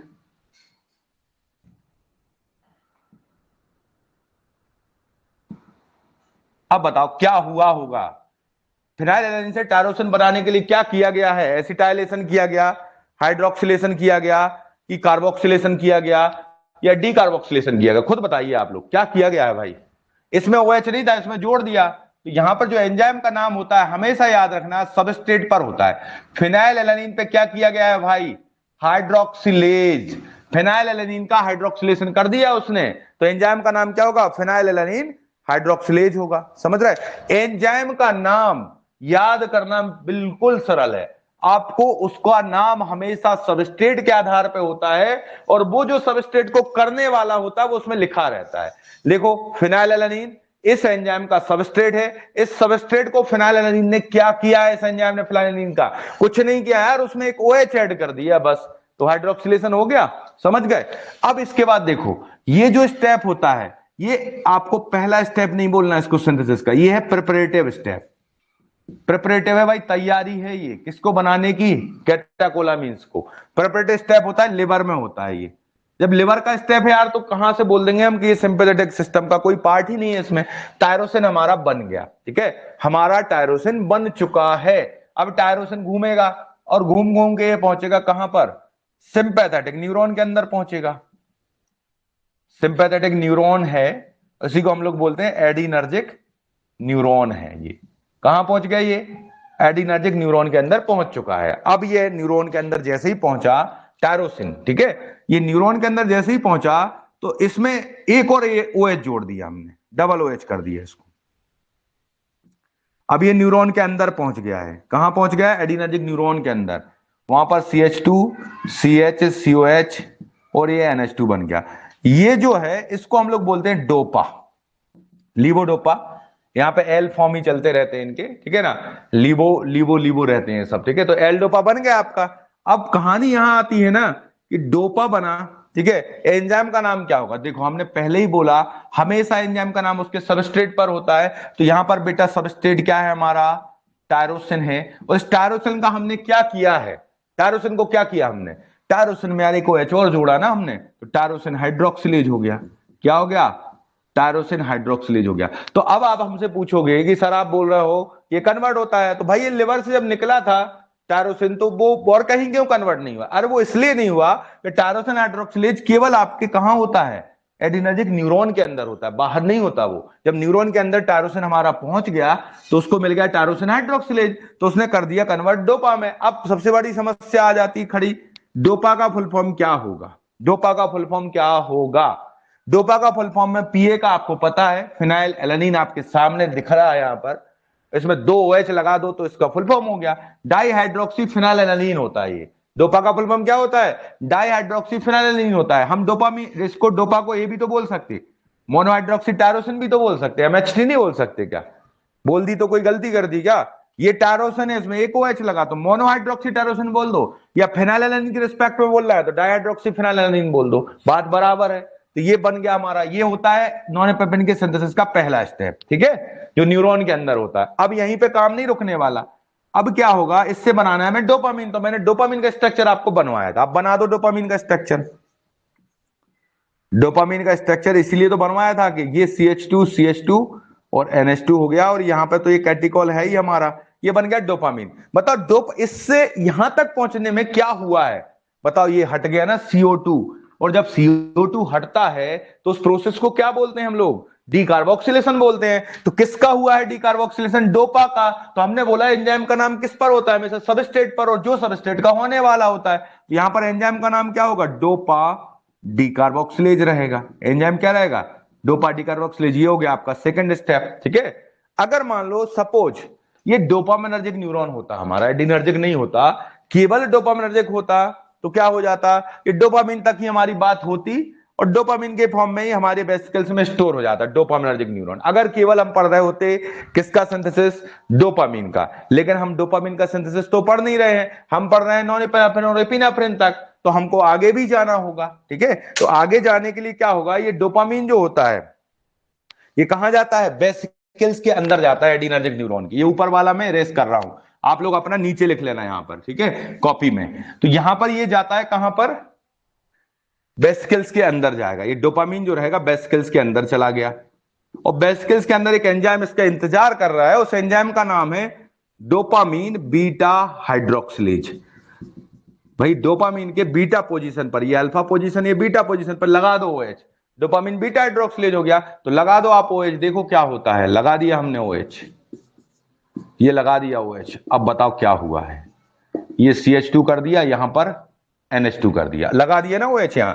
अब आप बोलोगे सर मैं रटूंगा कि डोपामिन और नॉरपेनेफ्रिन के बीच में जो एंजाइम काम करता है आपका, वो कौन सा करता है? हम याद करेंगे उसको। याद करने की कोई जरूरत है ही नहीं, इसमें कुछ नहीं करना याद आपको, टाइम बर्बाद है याद करके, और याद करके कर भी क्या लोगे, भूल जाओगे। तो देखो ये डोपामिन है, इसका बीटा पोजीशन पर हाइड्रोक्सिलेशन हुआ तो बन गया हमारा नॉरपेनेफ्रिन बन गया। अब नॉरपेनेफ्रिन कहां मानने वाला था? वो रिलीज हुआ, उसने काम आम किया, वो बोला आप थोड़ा हम एडिनल मेडुला तक घूम के आते हैं। तो वो कहां जाता है? एडिनल मेडुला में चला गया। एडिनल मेडुला में जो स्पेशल सेल्स होती हैं उनको बोलते हैं क्रोमाफिन सेल्स बोलते हैं।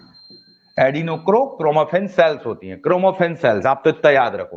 क्रोमाफिन सेल्स में पहुंचता है और वहां पर ये कन्वर्ट हो जाता है किसमें? आपको पता है अच्छे से, नाइट्रोजन पे क्या आ जाएगा? ये CHOH सेम रहेगा, यहां पर CH2 और NH, और ये लग गया CH3। तो बताइए क्या हुआ वहां पर? एन मिथाइल ग्रुप जुड़ा है ना, किसमें जुड़ा है? नॉनपेनेफ्रिन में। तो कौन जोड़ेगा भाई? कोई उधर अंदर थोड़ी ना जा रहा बॉडी के, वहां एंजाइम रहेगा। एंजाइम का नाम क्या होगा? जो सबस्ट्रेट है नॉनपेनेफ्रिन, उस पर क्या किया भाई इनने? एन मिथाइल ट्रांसफरेज, ये सबस्ट्रेट हो गया, तो बन गया आपका एपिनेफ्रिन। तो पूरा सिंथेसिस हो गया ना आपका, तीन चीजों का सिंथेसिस हो गया। ये किन किन तीनों चीजों का हुआ है? अगर डोपामिनर्जिक न्यूरॉन है तो डोपामिन तक बात होगी, अगर वो आपका न्यूरॉन रहेगा एडिनर्जिक तो यहां तक बन जाएगा, और नॉरपेनेफ्रिन रिलीज होकर एडिनल मेडुला में क्या बना देगा? एपिनेफ्रिन भी बना देता है। तो ये पूरा सिंथेसिस आप पे बनना चाहिए, इसमें कोई डाउट नहीं होना चाहिए। स्ट्रक्चर शायद बनेगा कि स्ट्रक्चर देख के डर जाओगे? स्ट्रक्चर में कुछ है नहीं, अगर आप स्ट्रक्चर शायद चलोगे ना तो गलती नहीं होगी, ठीक है। स्ट्रक्चर साइज चलोगे अगर तो गलती नहीं होने वाली, ये ध्यान रखना। अगर आप स्ट्रक्चर साइज चलते हैं तो दिक्कत नहीं होगी। बताइए क्लियर है? हाँ, सेल का नाम जो होता है क्रोमोफिन सेल्स, आप तो लिख लो क्रोमाफिन सेल्स। क्रोमोफिन सेल्स हो जाती हैं, उसको बोलते हैं क्रोमोफिन सेल्स। एक बीमारी होती है, अभी कभी एक बीमारी होती है एडिनल ग्लैंड्स में, अगर ट्यूमर बन गया तो एपिनेफ्रिन बहुत बनने लगता है, इनकी साइज बढ़ जाती है और बहुत सारा प्रोडक्शन होने लगता है, ठीक है। तो ये पूरे आपका सिंथेसिस हो गया। तो बताइए सिंथेसिस में कुछ दिक्कत समस्या? ये हो गया सिंथेसिस, ठीक है। इसको नोट कर लो, स्ट्रक्चर से ही बना के चलोगे तो बनेगा। अगर आपसे कोई पूछता है starting material for the synthesis of non-epinephrine तो क्या आंसर होगा? अगर स्टार्टिंग मटेरियल पूछा जाता है हमसे तो उसका आंसर होगा, स्टार्टिंग मटेरियल के लिए क्या आंसर होगा आपका? वहां पर जो आंसर होगा वो टायरोसिन ही होगा। आप फिनाइलएलानिन मत लगा देना, फिनाइलएलानिन तो प्रिपरेटरी स्टेज होता है, लिवर में होता है वो, ठीक है। न्यूरोट्रांसमीटर का सिंथेसिस स्टार्ट कहां से माना जाएगा? न्यूरॉन के अंदर से ही माना जाएगा। तो इसको अगर मैं बिना स्ट्रक्चर के बनाऊं ना तो बहुत सरल है ये। देखो क्या होता है, फिनाइलएलानिन से क्या बनता है? टायरोसिन बनता है। टायरोसिन से क्या बनता है? डोपा बनता है। डोपा से क्या बनता है? डोपामीन बनता है। डोपामीन से क्या बनता है? नॉरएपिनेफ्रिन बनता है। नॉरएपिनेफ्रिन से क्या बनता है? एपिनेफ्रिन बनता है। इतना तो है ही है। इसमें एंजाइम के नाम जब अगर आप ऐसे डायरेक्ट याद करोगे ना तो आपको रटना पड़ेंगे, स्ट्रक्चर सहित करोगे तो रटना नहीं। यहां पर जो एंजाइम है वो फिनाइलएलानिन हाइड्रोक्सिलेज है, ठीक है। यहां पर एंजाइम कौन सा है? टायरोसिन हाइड्रोक्सिलेज है। यहां पर एंजाइम है आपका टायरोसिन हाइड्रोक्सिलेज। यहां पर एंजाइम कौन सा है? डोपा डीकार्बोक्सिलेज है, ठीक है। डोपा डीकार्बोक्स। यहां पर डोपामीन बीटा हाइड्रोक्सिलेज है। ये सब मैं आपको बता चुका हूं इसलिए जल्दी लिख रहा हूं मैं। यहां पर है नॉरएपिनेफ्रिन एन मिथाइल ट्रांसफरेज है। अगर आप स्ट्रक्चर से नहीं करोगे तो आपको ये नाम रटना पड़ेंगे, और आज रटोगे कल भूल जाओगे। तो स्ट्रक्चर करना बिल्कुल सरल है। इतना डीप फार्मासिस्ट के एग्जाम में आएगा क्या सर? भाई ये डीप नहीं है मालिक, मेरे प्रभु ये डीप नहीं है। मैं डीप नहीं बता रहा हूं आपको। आप बोलो तो मैं यही बता देता हूं, स्ट्रक्चर नहीं बताऊंगा। भाई आपको क्वेश्चन उन्होंने पूछ लिया कि नॉरएपिनेफ्रिन का आयुपेशी नेम बताइए भाई आप, क्योंकि फार्मासिस्ट का एग्जाम दे रहे हो। ये एपीएचसी का भी क्वेश्चन हो गया, मेडिकेम का भी हो गया, कोलॉजी का भी हो गया। और अब उन्होंने आयुपेशी नेम में आपको ऑप्शंस दे दिए। ऑप्शंस में उन्होंने लिखे सब यही नाम लिखेंगे तो एक ऑप्शन में आपको बेटा ये मिल जाएगा ऐसा 3,4 हाइड्रोक्सी और बीटा हाइड्रोक्सी लिखा रहेगा और CH2 और NH2 लिखा रहेगा। तो अगर आपको ये पता होगा तो ये कर दो। तुम बात करते हो डीप की, इफेड्रीन का पूछा है बेटा 2017 का MP फार्मासिस्ट का क्वेश्चन पेपर देखना, उसमें इफेड्रीन का आयुपेसी नेम पूछा है। इनका मतलब सिंथेटिक वाला जो पार्ट है जो हमने इनके अभी ड्रग पढ़ने वाले हैं आगे। तो यहाँ पे देखो ANS में देखो डीप नहीं है, बिल्कुल सरल पढ़ा रहा हूं मैं।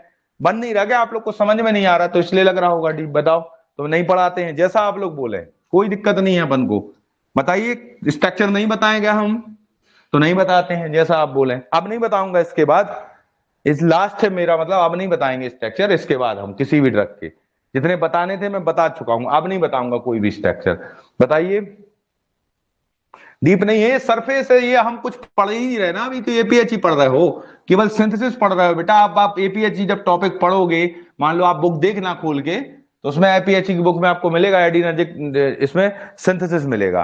तो सिंथेसिस तो पढ़ना पड़ेगा ना आपको। अब सिंथेसिस को कैसे छोड़ दोगे यार, वो तो पढ़ना पड़ेगा, समझ गए। तो ये हो गया आपका एडिनर्जिक सिंथेसिस हो गया। इसमें एक चीज और लिख लेना, हमारी बॉडी में और कॉन्फ़िगरेशन जो होता है वो सिंथेसाइज होता है, और वही कैसा होता है? बायोलॉजिकल एक्टिव होता है। बायोलॉजिकल एक्टिव होता है किसका? नॉन-एपिनेफ्रिन का और एपिनेफ्रिन का। इसमें सिमेट्रिक कार्बन होता है इसलिए इनके R और S आइसोमर बनते हैं आपका।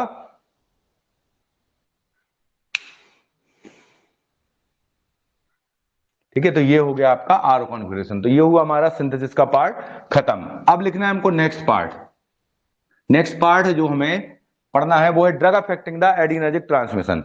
इसमें अब हमें समझना पड़ेगा और आपकी मदद हमें चाहिए। मतलब आप हमारा साथ देंगे तो बनेगा, वरना नहीं बनेगा। ये मैं बताया, अभी बताया बेटा, ज्यादा देर थोड़ी पहले बताया मैंने। ये है आपका अल्फा और ये हमारा बीटा रिसेप्टर है, ठीक है। यहां पर आपका टायरोसिन से बनता है डोपा, और डोपा से बनता है यहां पे बनता है डोपा, और डोपा से बनता है डोपामीन, और डोपामीन वेसिकल्स के अंदर जाता है। ये डोपामीन किसमें कन्वर्ट हो जाता है? नॉन एपिनेफ्रिन में कन्वर्ट हो जाता है, ठीक है।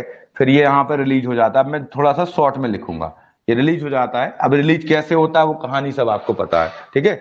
ये जाता है यहाँ रिसेप्टर्स पे काम करता है, ये रिटर्न होता है यहाँ से, जो रिटर्न होने वाला पाथवे रहता है यहाँ पे, फिर वेसिकल्स में वापस आता है। तो ये जो वेसिकल्स में आता है, इस पॉइंट को भी ध्यान रखना है आपको और इस पॉइंट को भी। इसको हम NET बोलते हैं, नॉन एपिनेफ्रिन ट्रांसपोर्टर, या इसको बोलते हैं अपटेक 1। आपको कोई क्वेश्चन पूछेगा कि सबसे ज्यादा नॉन एपिनेफ्रिन का एक्शन कम कैसे होता है, ठीक है ना, तो वो आपको NET का आंसर देना है। NET या इसको हम बोलते हैं क्या? अपटेक 1। यहां लिख देता हूं बेटा, वहां दिख नहीं रहा है तो मैं शायद अपटेक 1 लिख दिया और ये NET लिख दिया। ये एक्चुअल में यही है। इसको क्या बोलोगे? ये कहलाता है हमारा VMAT। देखो नाम फुल फॉर्म बिल्कुल सरल है। वेसिकुलर, ये वेसिकल्स है। नॉन एपिनेफ्रिन में एक NH2 रहता है, तो वेसिकुलर मोनोएमीन ट्रांसपोर्टर होता है। अभी यहां पे लिख लेना इनके, वीएमएटी का फुल फॉर्म लिख लो। वीएमएटी होता है वेसिकुलर मोनोअमीन ट्रांसपोर्टर, ठीक है। और एनईटी का फुल फॉर्म लिख लेना, नॉन एपिनेफ्रिन ट्रांसपोर्टर। इसको बेसिकली हम लोग कॉमनली क्या बोल देते हैं, vesicular monoamine transporter.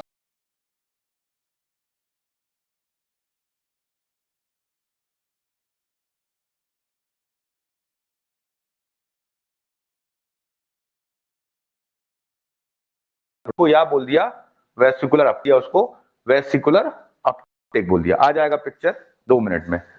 Granular Uptake बोल दिया या मैंने बोल दिया वेसिकुलर अपटेक बोल दिया, ग्रेनुलर अपटेक और वेसिकुलर अपटेक बोल दिया मैंने, ठीक है। और नॉन एनईटी को क्या बोलते हैं, इसको हम लोग अपटेक बन बोलते हैं।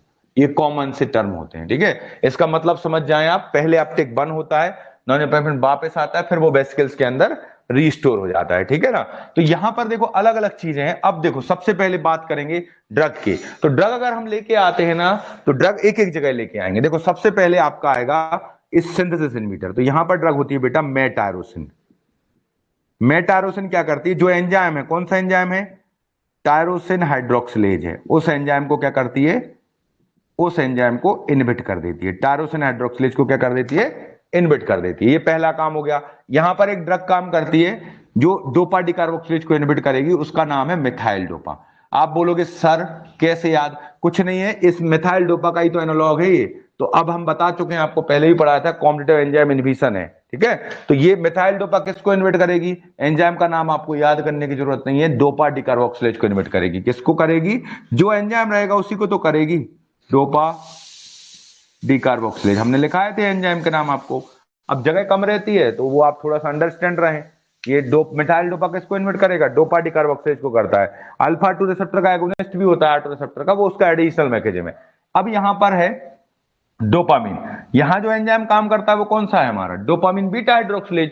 तो उसको इन्वर्ट करने वाली ड्रग होती है हमारी 6 हाइड्रोक्सी डोपामिन होती है। तो ये 3 ड्रग हैं जो हमारी सिंथेसिस को रोकती हैं, किसके, नॉन एपिनेफ्रिन के। कौन कौन सी है, तीनों इस टाइप की हैं। पहले नंबर पर टायरोसिन हाइड्रोक्सिलेज इनहिबिटर। तो आप बोलोगे टायरोसिन हाइड्रोक्सिलेज इनहिबिटर, टायरोसिन से मिलता जुलता, मेटायरोसिन। डोपा डिकार्बोक्सिलेज इनहिबिटर, डोपा से मिलता जुलता, मिथाइल डोपा, ठीक है। और 6 जो आपका डोपामिन बीटा हाइड्रोक्सिलेज इनहिबिटर, वो कौन है हमारा, 6 हाइड्रोक्सी डोपामिन, डोपामिन से मिलता जुलता। मतलब जो सबस्ट्रेट है उनसे मिलते जुलते रहेंगे और उनके एंजाइम्स को वो इनहिबिट कर देंगे। तो इसमें देखो सबसे ज्यादा आपको अगर क्वेश्चन कोई पूछेगा तो ये पूछ सकता है, मिथाइल डोपा का सिंथेसिस इनहिबिटर होती है, ध्यान रखना आपको, ठीक है। और मेटायरोसिन को, 6 हाइड्रोक्सी डोपामिन को नहीं भी रखो याद तो कोई दिक्कत नहीं, आप 2 याद कर लो बहुत है आपके लिए, ठीक है। अब होता है रिलीज। यहां पर देखो रिलीज होता है, तो रिलीज को हम 2 काम कर सकते हैं, या तो बेटा हम रिलीज को बढ़ा सकते हैं या हम रिलीज को इनहिबिट कर सकते हैं, ठीक है। अगर मान लो हम यहां पे पहले ड्रग देते हैं, सबसे पहले जो रिलीज को बढ़ाती हैं, जो ड्रग्स क्या करती हैं, रिलीज को बढ़ाती हैं, तो उसमें जैसे आपका है एफेड्रीन है, ठीक है ना, एफेड्रीन हो गया एक ड्रग हमारी, एम्फेटामीन होती है, और एक ड्रग होती है टायरामीन, ठीक है। टायरोसिन नहीं है ये, टायरामीन है। ये 3 ड्रग होती हैं जो रिलीज को बढ़ा देती हैं, एफेड्रीन है, एम्फेटामीन है और टायरामीन है। ये रिलीज को बढ़ाती हैं, किसको बढ़ाती हैं लोग, ये लोग रिलीज को बढ़ाते हैं, ठीक है। इसके बाद है, आप जब बढ़ाने वाले भी हैं हमारे पास, तो मैं ब्लू कलर से उनको इनहिबिट करने वाले लिखता हूं, ठीक है। इनहिबिट करने वाले यहां लिख देते हैं, जो रिलीज को इनहिबिट भी करेंगे, रिलीज के इनहिबिटर भी होते हैं इसमें। तो ग्वानाथडीन होता है, इसको यहां लिखते हैं, ग्वानाथडीन है ये, ठीक है ना। ग्वानाथडीन और ब्रिटाइलियम, ये रिलीज को क्या कर देते हैं, डिक्रीज करते हैं। ग्वानाथडीन और ब्रिटाइलियम लिख लो उनको, ग्वानाथडीन को लिख लो और ब्रिटाइलियम को लिख दो। मैं बोर्ड और सेट कर देता हूं, पूरी स्पेलिंग दिख जाएगी आपको। ग्वानाथडीन और ब्रिटाइलियम तक अपन लोगों ने लिख लिया है, ठीक है। ये हुआ, देखो एक एक चीज लिख रहे हैं हम यहां पर। इसके बाद यहां पर आते हैं हम लोग, अब ये बढ़ाने वाले कम करने वाले हो गए। अब इस अल्फा रिसेप्टर पर क्या हो सकता है, देखो बेटा, एगोनिस्ट हो सकता है अल्फा रिसेप्टर का, और क्या हो सकता है, एंटागोनिस्ट हो सकता है। ये तो आप पढ़ोगे जब हम आपको ड्रग में जाएंगे, ठीक है ना। तो वो तो रिसेप्टर ऐसे इसके हो सकते हैं, एगोनिस्ट और एंटागोनिस्ट हो सकते हैं। अब ये नॉन एपिनेफ्रिन है, आपको पता है यहां पर मेटाबोलाइज होता था माओ से और कॉम्प्ट से। तो एक ड्रग हम यूज कर सकते हैं जो क्या रहेंगे हमारे, माओ इनहिबिटर रहेंगे और क्या रहेंगे, कॉम्प्ट इनहिबिटर होंगे। माओ इनहिबिटर भी हो सकते हैं और कॉम्प्ट इनहिबिटर भी हो सकते हैं। एक ड्रग हम यहां भी तो दे सकते हैं, ये जो रीअपटेक हो रहा है, इस रीअपटेक का इनहिबिटर दे सकते हैं हम लोग। न्यूरोनल रीअपटेक का इनहिबिटर दे देते हैं हम, ठीक है ना, न्यूरोनल रीअपटेक का इनहिबिटर हमने दे दिया। ऐसे हम इस वेसिकल्स का इनहिबिटर दे सकते हैं कि ये वेसिकल्स के अंदर ना जाए, इसका इनहिबिटर दे दिया। इसका इनहिबिटर कहलाता है बेटा रेजरपीन। क्या कहलाता है? रेजरपीन। इसके इनहिबिट जो होते हैं एनईटी को इनहिबिट करने वाले, मैं ऊपर लिखता हूं, उनको बोलते हैं हम लोग ट्राईसाइक्लिक एंटी डिप्रेसेंट ड्रग और कोकेन होती है। ट्राईसाइक्लिक एंटी डिप्रेसेंट ड्रग और कोकेन होती है, टीसीए और कोकेन है, ये आपके एनईटी को इनहिबिट कर देते हैं। तो ये मैंने पूरी ड्रग आपके सामने लिख दी, ठीक है। अब इन ड्रग को आपको दो पालियों में डिवाइड करना है। दो पालियों में कैसे डिवाइड करोगे? एक भैया वो है जो नॉनेपेनेफ्रिन के सपोर्ट में खड़ी हुई है, और एक वो है जो नॉनेपेनेफ्रिन को बिल्कुल विरोध में है। सपोर्ट का मतलब जो नॉनेपेनेफ्रिन के एक्शन को बढ़ाती है, मतलब यहां कंसंट्रेशन बढ़ाएंगी, ठीक है ना। जो यहां कंसंट्रेशन बढ़ाएंगी वो इनडायरेक्ट एक्टिंग एडिनर्जिक ड्रग कहलाएंगी, और जो यहां कंसंट्रेशन को कम कर देंगी वो कहलाएंगे indirect acting anti adrenergic drug. इतनी बात आप बिल्कुल अपने दिमाग में सेट कर लो। अब इनको ध्यान से देख लो एक एक को, कौन क्या कर रहा है। तो चलो आप लोग बताइए आंसर। मेटारोसिन क्या कर रहा है? ये ऑब्जेक्टिव ही करा रहा हूं, ये मानो। मेटारोसिन कैसी ड्रग है? एडिनर्जिक है या एंटी एडिनर्जिक? मैं इतना पूछ रहा हूं आपसे, मेटारोसिन कैसी ड्रग है? मेटारोसिन किसका भाई? नॉनेपेप्टिन का यहां पे कंसंट्रेशन बढ़ाएगी या कम करेगी? बताओ जल्दी जल्दी। मेटारोसिन क्या करेगी? कंसंट्रेशन को बढ़ाएगी या कम करेगी? दीजिए आंसर आप लोग। मेटारोसिन क्या करेगी? एंटी हो जाएगी। बिल्कुल सही आंसर है भाई। सिंथेसिस इनहिबिटर है, नहीं बनेगा ना, नॉनेपेप्टिन बनेगा ही नहीं तो रिलीज कहां से होगा? तो ये मेटारोसिन हो गया, मिथाइल डोपा हो गया, 6 हाइड्रोक्सीडोपामीन हो गया, ये सब हमारी क्या है? कम करने वाली है, मतलब एंटी एडिनर्जिक ड्रग हो गई है, ठीक है। अब आते हैं हमारे एफेड्रीन, एम्फेटामिन और टायरामिन। ये कैसी ड्रग है बताओ? ये रिलीज को बढ़ाती है ना, ये तीनों। जब ये रिलीज को बढ़ाएंगे तो नॉनेपेप्टिन यहाँ पे बढ़ेगा, तो ये एडिनर्जिक ड्रग हो गई, ठीक है ना। ये कैसी ड्रग हुई? ये तीनों एडिनर्जिक ड्रग हो गई। इसके बाद अगर कोई एगोनिस्ट है तो वो एडिनर्जिक है, एंटागोनिस्ट है तो एंटी एडिनर्जिक हो गया, ठीक है। अब इनका बताइए आप, माओ और कॉम्ट इनहिबिटर कैसे ड्रग हैं? इसको आंसर दीजिए आप लोग। माओ और कॉम्ट इनहिबिटर कैसे ड्रग हैं? माओ और कॉम्ट इनहिबिटर कैसे ड्रग हैं? इसका आंसर दीजिए आप। फिर अभी हम इनके नाम लिखा देंगे आपको सब। माओ और कॉम्ट इनहिबिटर कैसी ड्रग हैं? इसका आंसर दीजिए। माओ इनहिबिटर और कॉम्ट इनहिबिटर कैसी ड्रग हैं, ये बताइए। एडिनर्जिक ड्रग हैं या एंटी एडिनर्जिक ड्रग हैं? अच्छे से सुनो ध्यान से। माओ इनहिबिटर एंड कॉम्ट इनहिबिटर में पूछ रहा हूं, ये कैसी ड्रग हैं? एडिनर्जिक ड्रग हैं या एंटी एडिनर्जिक ड्रग हैं? ध्यान से देखो। माओ एंजाइम है एक, और एक कॉम्ट एक एंजाइम है जो इस नॉनेपेप्टिन को मेटाबोलाइज करते हैं। मेटाबोलाइज का मतलब इसके कंसंट्रेशन को बेटा यहां पर कम करते थे। कौन कौन? माओ और कॉम्ट मिलके इसके कंसंट्रेशन को कम करते थे। हमने उन दोनों को रोका है। जब हमने उनको रोका है तो इसका कंसंट्रेशन भाई यहां पे बढ़ेगा। तो कैसी ड्रग कहलाएंगी ये? एडिनर्जिक इफेक्ट देंगी कि नहीं देंगी माओ और कॉम्ट इनहिबिटर? अब बात, अब इसका आंसर दो आप लोग। रीअपटेक इनहिबिटर है हमारा टीसीए और कोकेन जो होते हैं, ये कैसे ड्रग है? ये सबसे इंपॉर्टेंट है, ये समझ लो, बहुत इंपॉर्टेंट है। कैसे ड्रग है हमारे? टीसीए और कोकेन। टीसीए कोकेन क्या करेंगे जी? अंदर नहीं जाएगा, हमने पढ़ाया था ना आपको। सबसे ज्यादा नॉनिपेप्टिन किस रूट से अंदर जाता है? इससे जाता है ना। इसी को तो रोका है हमने, तो नहीं जाएगा ना अंदर। अब ये अंदर नहीं जाएगा, तो ये टीसी और कोकेन कैसे हो गए? एडिनर्जिक ड्रग है, ठीक है ना, एडिनर्जिक ड्रग्स हुए। अब आता है रेजरपिन। इसका आंसर बताइए, ये कैसा ड्रग है? रेजरपिन। रेजरपिन देखो न्यूरोनल रीअपटेक इनहिबिटर नहीं है बेटा, वेसिकल्स के अंदर वाला है ये, ठीक है। तो इसको ध्यान से आंसर देना कि अगर अपन लोग रेजरपिन देंगे तो क्या हो जाएगा, बताइए। रेजरपिन कैसा आंसर है? रेजरपिन अगर हमने किसी को दे दिया ना तो क्या होगा? इसका आंसर दो। रेजरपिन एडिनर्जिक है कि एंटी एडिनर्जिक? इसका आंसर दीजिए आप जल्दी से। एक चीज बताता हूं, रेजरपिन का आंसर देने से पहले सोच लो आप। ये देखो, ये कहानी इतनी फिक्स है कि अगर नॉनेपेप्टिन यहां आया है ना, तो यहां आने से उसका कोई मतलब नहीं है। उसको वेसिकल्स के अंदर जाना ही पड़ेगा, तब वो रिलीज होगा। अगर वो यहां अकेला रह गया ना, तो यहां माओ एंजाइम घूम रहा है, और माओ एंजाइम इसको क्या कर देगा? यहीं पे निपटा देगा। समझ रहे हो? तो वेसिकल्स के अंदर तो जाना बहुत जरूरी है। अगर आगे हमें नॉनेपेप्टिन चाहिए भाई, तो वेसिकल्स के अंदर तो जाना ही पड़ेगा। तो अब बता दो आप, इतना हिंट दे दिया मैंने। रेजरपिन है, वेसिकल्स के अंदर जाने से इसको रोकता है। जब वो इसको जाने से इसके अंदर रोकेगा, तो भाई जब वो स्टोर ही नहीं होगा तो रिलीज क्या होगा? जब रिलीज ही नहीं होगा तो कंसंट्रेशन बढ़ेगा कहां से यार? तो एडिनर्जिक कहां से हो जाएगा भाई? हो ही नहीं सकता, ठीक है। अब ये नॉनेपेप्टिन जो है ना अंदर जाता था, इसको इसने रेजरपिन ने रोक दिया। अब ये रोक गया है, यही है, तो यहां कौन है भाई? माओ एंजाइम है। माओ एंजाइम इसको क्या कर देगा, मेटाबोलाइज कर देगा। तो नॉन एपिनेफ्रिन तो पूरा सबसे ज्यादा क्वेश्चन आता है एग्जाम में कि नॉन एपिनेफ्रिन जो सॉरी रिजर्पिन जो होता है रोवेल्फिया सर्पेंटाइना से ऑब्टेंड हो रहा है रिजर्पिन, ये एंटी हाइपरटेंसिव होता है। क्यों होता है, तो लिखा रहता है बुक में कि जो रिजर्पिन होता है वो नॉन एपिनेफ्रिन का मेटाबॉलिज्म करा देता है। तो हमारा दिमाग घूम जाता है कि यार कहां से करा देगा मेटाबॉलिज्म, यार दिख रहा है ना आपको, अंदर नहीं जाने देता, अंदर नहीं जाएगा तो माओ के कांटेक्ट में आएगा और माओ उसको क्या कर देगा, नॉन एपिनेफ्रिन को डिग्रेड कर देता है। तो याद रखना है कि रेजरपिन क्या करता है, नॉन एपिनेफ्रिन के स्टोरेज को कम करता है। किसको कम करता है, स्टोरेज को। कैसे, उसके वेसिकुलर अपटेक को इनहिबिट करता है। तो हमारा नॉन एपिनेफ्रिन इसके अंदर नहीं आता, तो वो किसके कांटेक्ट में आता है, माओ एंजाइम के, और माओ एंजाइम के कांटेक्ट में आके वो डिग्रेड हो जाता है। तो नॉन रिजरपिन क्या होती है, नॉन एपिनेफ्रिन की क्या होती है, डिग्रेडिंग ड्रग होती है, डिग्रेड करती है, ठीक है, डिग्रेड कर देती है, समझ गए। तो क्लियर है अब रिजरपिन।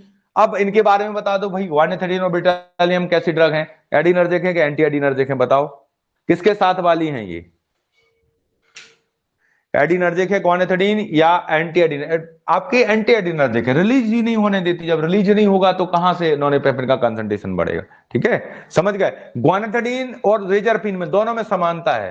देखो एक घर के अंदर है, ये रूम के अंदर जा रहा है, तो इस रूम के अंदर जाने से रोकता है रिजरपिन। और गुआनिथाइडिन और खतरनाक आदमी है, वो क्या करता है, जो अंदर स्टोर है ना उसको जबरदस्ती बाहर निकालेगा कि निकलो बाहर वेसिकल से। और वेसिकल से बाहर आना मतलब समझ सकते हो आप किसके कांटेक्ट में आना है, माओ के कांटेक्ट में आना है। और माओ इन दोनों ही गुआनिथाइडिन और रिजरपिन दोनों ही नॉन एपिनेफ्रिन का क्या करा देती हैं, प्री साइनेप्टिक मतलब न्यूरॉन के अंदर ही क्या करा देती हैं, डिग्रेडेशन करा देती हैं। लेकिन दोनों के तरीके अलग हैं। देखो रिजरपिन कैसे कराती है, अंदर नहीं जाने देती है जो रीअपटेक से आ रहा है उसको, ठीक है। अब और जो गुआनिथाइडिन होता है वो और ही डेंजर है, वो क्या करता है, जो अंदर बैठ गया है रूम के अंदर वेसिकल्स के अंदर, उसको जबरदस्ती बाहर निकालेगा। और बाहर निकलेगा तो पता है कौन सा एंजाइम घूम रहा है, माओ एंजाइम घूम रहा है, तो वो आपका यहां पे काम कर देता है। तो ये पूरी ड्रग्स हैं आपको, तो क्लियर है, बताइए ये ड्रग्स आपकी सबसे इंपॉर्टेंट है। फिर इनको एक एक करके मैं बताऊंगा आपको पूरा ड्रग्स को, क्योंकि इसमें देखो बहुत सारे टॉपिक हैं साथ में, आपका सीबीएस भी है, ठीक है ना, और आपका एंटी एडिनर्जिक भी है, एडिनर्जिक भी है, तो इसको और बताऊंगा मैं आपको, चिंता ना करें आप। लेकिन अभी इतना क्लियर है जितना अपन ने पढ़ा, बताइए। अब यहां पे कुछ क्वेश्चंस मैं दे रहा हूं तो उनको आप लोग आंसर देना, ठीक है ना। यहां पे सबसे पहले लिखा है आपको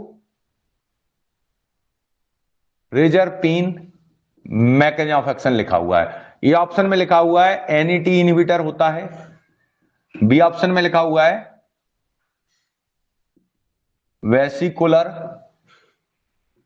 रीअपटेक एक्टिवेटर है ये, सी ऑप्शन में लिखा हुआ है नॉन एपिनेफ्रिन का डिप्लीशन कराता है, नॉन एपिनेफ्रिन डिप्लीशन, और डी ऑप्शन में लिखा है मैंने सी एंड बी। इसका आंसर दो जल्दी से, रेजरपिन का क्या मैकेनिज्म ऑफ एक्शन होता है, अभी बताया मैंने आपको, इसका आंसर दीजिए, रेजरपिन का क्या मैकेनिज्म ऑफ एक्शन होता है, इसका आंसर दो।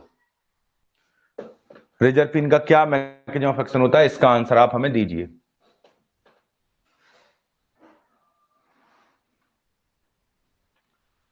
जल्दी बताएं फटाफट। कोई आंसर ये तो नहीं बोल रहा कि बेसिकल्स पढ़ लिया तो दे दिया आंसर, भाई बेसिकुलर रीअपटेक एक्टिवेटर लिखा है तो ये तो होगा ही नहीं कभी, ठीक है, इनहिबिटर होता है वो, ये रीअपटेक इनहिबिट करता नहीं है एनईटी को, तो ये भी आंसर नहीं है। तो आपका एक ही तो बचता है, नॉन एपिनेफ्रिन का क्या करता है, डिप्लीशन करता है, समझ रहे, नॉन एपिनेफ्रिन का क्या करता है, डिप्लीशन करता है, तो आपका आंसर यही होगा, समझ रहे हो। इसके बाद यहां पर लिखना है, नेक्स्ट क्वेश्चन है आपका, इसी में मैंने ऐड कर दिया आपको क्वेश्चन में, अगर हम ऐसा देते हैं, अगर सपोज हम ऐसा देते हैं, एक माओ इनहिबिटर ड्रग को दिया मैंने और प्लस रेजरपिन को दे दिया, तो क्या होगा, ये ऑप्शन दे रहे हैं मैं आपको, therapeutic failure of reserpine action, B option में लिखा है increase the reserpine action, reserpine का एक्शन बढ़ जाएगा, सी ऑप्शन में लिखा मैंने नो इफेक्ट, और डी ऑप्शन में लिखा हुआ है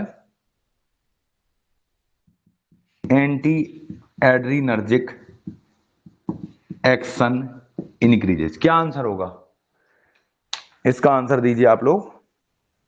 माओ इनहिबिटर दिया है और रेजरपिन दिया है, दोनों साथ में दे दिए भैया हमने, अब क्या होगा,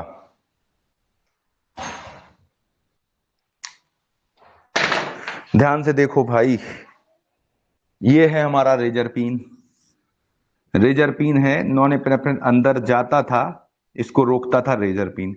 रेजरपिन टोटल किस पे डिपेंड है? हमारे माओ एंजाइम पे डिपेंड है। अगर माओ काम नहीं करेगा तो रेजरपिन बोलेगा यार हमारे बस की बात नहीं है। समझ रहे? रेजरपिन टोटल किस पे डिपेंड है? वो नॉन एपिनेफ्रिन को डिप्लीट खुद थोड़ी ना करता है, वो किससे कराता है? माओ से कराता है ना। अब माओ को ही तुम लोगों ने, अपन लोगों ने इन्वेट कर डाला है, तो अब रेजरपिन क्या करेगा बेचारा बताओ? तो उसका थेरेप्यूटिक फेलियर हो जाएगा ना रेजरपिन का। एंटी एडिनल एक्शन तो बढ़ ही नहीं सकता, रेजरपिन तो काम ही नहीं कर रहा, नो इफेक्ट हम दे नहीं सकते, रेजरपिन एक्शन बढ़ सकता नहीं है।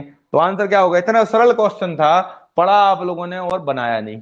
मतलब सोचो आप खुद, माओ पूरा रेजरपिन का एक्शन किस पे डिपेंड करता है? खुद बताइए आप, किस पे डिपेंड है रेजरपिन? माओ पर ही तो डिपेंड है, वो माओ तो करता है ना उसको डिप्लीट, जो इसका आंसर दे रहे थे। ठीक है, अब हमने उसी माओ को ही रोक दिया, तो रेजरपिन का इफेक्ट क्या हो जाएगा? नील हो जाएगा ना, कोई एक्शन ही नहीं दे पाएगा ना रेजरपिन। रेजरपिन खुद तो कुछ करता नहीं है, वो माओ से ही तो कराता था। अब आप खुद सोचो, चलो दूसरे एंगल से सोचो बेटा, ये हमारी एडिनर्जिक ड्रग है और बेटा ये हमारी एंटी एडिनर्जिक ड्रग है, तो बताइए ऐसी ड्रग का कॉम्बिनेशन का कोई मतलब ही नहीं रहेगा ना। माओ इनहिबिटर क्या करते थे? कंसंट्रेशन को बढ़ाते थे, ठीक है ना। वो सही बोल रहे हो तुम, एक्सक्रीशन भी रुकेगा, तो वही तो मैं बोल रहा हूं, एडिनर्जिक एक्शन भी बढ़ेगा यहाँ, ठीक है, और उसका एक्शन भी खत्म होगा, तो ये एंटी एडिनर्जिक वाला तो होगा नहीं आंसर। ये लिखा होता, मैंने इसलिए नहीं लिखा था कि एडिनर्जिक एक्शन बढ़ जाएगा, क्यों नहीं दिया ऑप्शन में? क्योंकि देखो जैसा इन्होंने यहाँ बोला ना कि एक्सक्रीशन रुक जाएगा तो एडिनर्जिक एक्शन बढ़ जाएगा, तो वो आंसर हो सकता था, तो इसलिए मैंने उसको नहीं लिखा। सिंपल सा है, समझ में आ गया सभी को? बताइए, क्लियर है? नो इफेक्ट नहीं बोल पाएंगे, देखो नो इफेक्ट इसलिए नहीं बोलेंगे अपन लोग कि देखो रेजरपिन तो काम करता था, तो ए ऑप्शन में लिखा है ना थेरेप्यूटिक फेलियर ऑफ रेजरपिन, रेजरपिन काम नहीं कर पाएगा क्योंकि हमने माओ इनहिबिटर दिया, कोई ना कोई तो रिजल्ट मिलेगा, नो इफेक्ट हम नहीं बोल पाएंगे। आप इसलिए बोल रहे हो कि इसके बराबर ये हो गया एडिनर्जिक और एंटी एडिनर्जिक बराबर, तो नो इफेक्ट ऐसा नहीं होगा उसमें, आपका आपको ए ही आंसर देना पड़ेगा क्योंकि ए लिखा है। सी नहीं हो सकता भाई, सी नहीं होगा आंसर। नो इफेक्ट कैसे नहीं? आपका वहां कुछ ना कुछ तो आएगा। रेजर पिन के रिस्पेक्ट में पूछ रहे हैं ना आपसे, कि माओ इनहिबिटर को अगर हम रेजर पिन के साथ देते हैं तो रेजर पिन का क्या होता है, हम ये पूछ रहे हैं, समझ रहे हो? हम ये नहीं पूछ रहे कि इस कॉम्बिनेशन का रिजल्ट क्या है, हम तो आपसे ये पूछ रहे हैं रेजर पिन का क्या होगा। तो रेजर पिन का क्या होगा? थेरेप्यूटिक फेलियर हो जाएगा रेजर पिन का, ठीक है, ये आंसर आपका ए ही होगा। ठीक है, क्लियर है आपको? बताइए कुछ और, कुछ इसमें कल और हम आपको क्वेश्चंस करा देंगे, और कल हम ये एडिनर्जिक ट्रांसमिशन के लगभग लगभग बहुत सारा पार्ट कर लेंगे। ठीक है, पढ़ने में थोड़ा ध्यान से पढ़ो, कोई दिक्कत नहीं है, ये अपन पढ़ते इसीलिए हैं कि हम गलती ना करें। हम क्लासेस क्यों करते हैं? हम पढ़ाई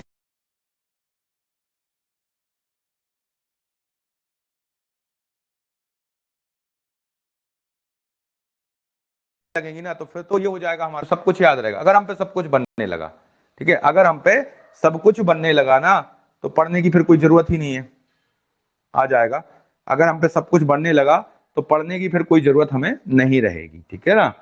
ठीक है, इसके बाद कल अपन इसको आगे कंटिन्यू करते हैं। ओके, एंटीकोलिनर्जिक का टॉपिक जो है मैंने वीडियो शेयर किया, उसमें देख लेना, उससे भी बेटर है जो मैंने क्लास ली थी, उससे अच्छा भी उसमें पढ़ाया है, वो एक पुराना है मेरा, ठीक है ना।